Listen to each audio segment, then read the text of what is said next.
ओम नमस्ते जी। दोस्तों, yoga with Piyush YouTube channel पर आपका स्वागत है और आई होप आप सब बहुत बढ़िया होंगे, मस्त होंगे, जबरदस्त होंगे। दोस्तों, मैं पीयूष आपके लिए लेके आता हूँ बहुत सारी योगा से रिलेटेड सारी जानकारी।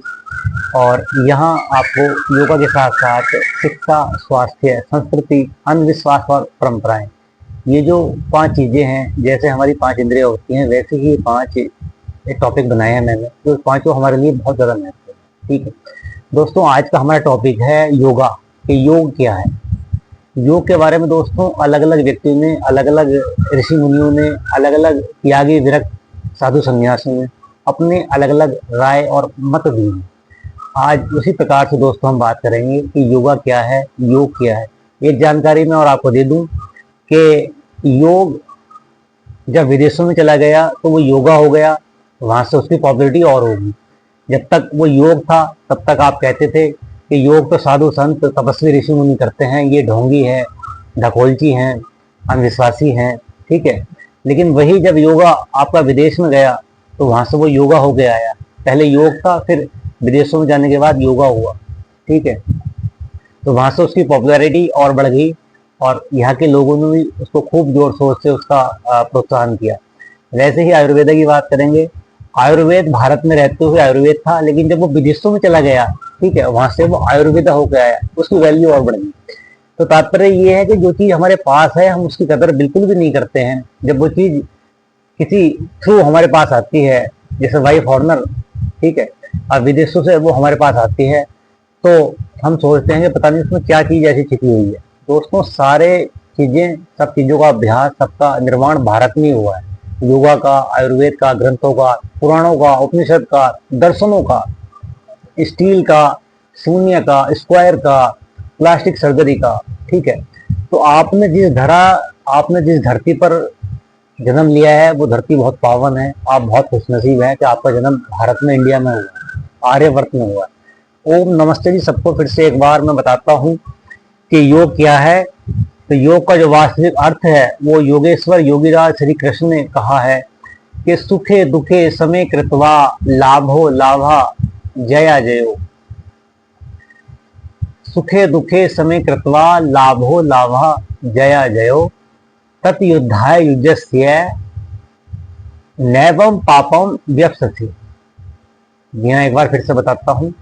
सुखे दुखे समय कृत्वा लाभा लाभो जया जयो तत् युद्धाय युजस्य नैवम पापम व्यपसति। यानी कि जो सुख में, दुख में, लाभ में, हानि में, यश में, अपयश में, मान में, अपमान में, और छाया में, धूप में, गर्मी में, सर्दी में, सूखे में, वर्षा में, और यानी कि जो व्यक्ति हर चीज में एक समान रहता है, एक जगह स्थिर रहता है, स्थिर प्रज्ञ रहता है, वो वास्तविक योगी है और वही योग है।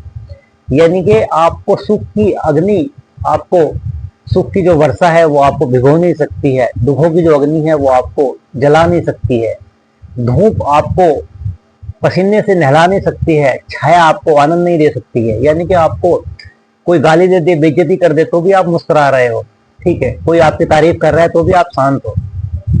तो यही दोस्तों योग है, हर विषम परिस्थिति में एक समान रहना। ऐसा श्रीमद् भगवत गीता में भगवान श्री कृष्ण ने अर्जुन को कहा है, ठीक है, कि तू लाभ हानि, यश अपयश, जय पराजय सबको ध्यान में रखते हुए, सबको एक समान रहते हुए तू युद्ध कर, बाकी का काम सब मेरा है। ठीक है, तो दोस्तों ये श्री कृष्ण ने बताया है कि वास्तविक योग क्या है। कुछ ऐसे ही सिद्धांत अलग अलग ऋषि मुनियों ने और मनीषियों ने दिए हैं। उसमें जैसे बताया गया है पतंजलि योग दर्शन में कि योग शब्द वेदों, उपनिषदों, पुराणों, श्रीमद् भगवत गीता में प्राचीन काल से ही व्यवहृत रहा है। और योग दर्शन में, आपका दर्शन शास्त्र में योग एक बहुत ही ज्यादा महत्वपूर्ण शब्द है। और इस पर महर्षि पतंजलि ने कहा है कि योग चित्त वृत्ति निरोध। योग चित्त वृत्ति निरोध का मतलब है कि मन की, यानी कि चित्त की वृत्ति, यानी कि विचारों का निरोध करना। योगस चित्त वृत्ति निरोध, चित्त की जो विचार हैं, जो वृत्तियां हैं, उनका दमन करना, उनको नियंत्रण में करना ही योग है। जी हाँ दोस्तों, और इसके बारे में उन्होंने बताया है कि मन के जो होते हैं वो 5 प्रकार होते हैं, 5 वृत्तियां होती हैं। प्रमाण, विकल्प, विपर्य, निद्रा और स्मृति। यानी कि ये मन की 5 वृत्तियां हैं। अभ्यास से और वैराग्य से, यानी कि तप से, स्वाध्याय, साधना से, इन पांचों चीजों को जो नियंत्रण में कर लेता है दोस्तों, वही योगा है। और भी अलग अलग प्रकार से अलग अलग ऋषि मुनियों ने इसका एक व्याख्यान वर्णन किया है। महर्षि वेद व्यास जी, जिन्होंने महाभारत और श्रीमद् भगवत गीता लिखी है, उन्होंने भी योग को समाधि कहा है दोस्तों। और व्याकरणों में बताया गया है कि युज धातु में घंज प्रत्यय लगने से जो आपका बनता है वो योग कहलाता है। तो दोस्तों, ये योगा की मैंने आपको जो थ्योरिकल डेफिनेशन है, जो एक वास्तविक परिभाषा है, वो दी है दोस्तों। और मैं आपसे बता दूं कि हम लोग जो करते हैं, जिसको हम योगा बोलते हैं, वो वास्तव में योग है। और योग का अर्थ होता है जोड़ना, यानी कि एडिक्शन। अब आपको किस चीज से जोड़ते हो, इट्स डिपेंड ऑन यू। ये आप पर निर्भर करता है कि आप इसको कैसे देखते हो। मैं जो समझता हूँ वो ये है कि योगा एक जल के समान है। जैसे जल शरीर में 71% है, जल नीर वारी तोय अम्बु अमृत, यानी कि जल जैसे हमारे लिए अमृत के समान है, वैसे भी योगा एक जल के समान है, अमृत के समान है। जैसे आप पानी पीते हो, स्नान करते हो, पशुओं को पानी पिलाते हो, स्नान कराते हो, दाल सब्जी खाना बनाते हो तो पानी की जरूरत, ठीक है, फसलों की सिंचाई के लिए तो पानी की जरूरत, मकान बनाओगे उसके बिल्डिंग मटेरियल के लिए तो पानी की जरूरत, ठीक है, खाना बनाओगे तो पानी की जरूरत, स्नान करोगे तो पानी की जरूरत।